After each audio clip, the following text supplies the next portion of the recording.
would say one comment about the GSE reform that there's a lot of rightful concern around the cost of debt. But I think there's one advantage that doesn't get talked about enough in a privatization event, which is this. We saw in the last administration an effort to install national rent control through the GSEs. So basically, as a contingent to getting the Fannie and Freddie debt, you agree to rent caps.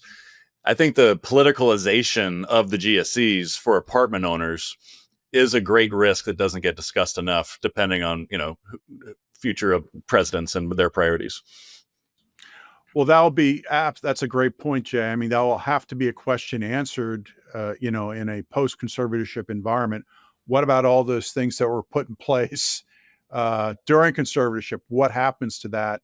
Are they still in place? Do they go away? So that's a great place. And I could see, something we talked about, an executive order. I could see this executive order tying that the president may or may not issue. I don't know, but we're reading about in the press tying, rent control policies, tenant protection policies, trying to get at those issues and saying, you don't get funds if you have those policies in place. I'm speculating, but Yeah, that might be a possibility.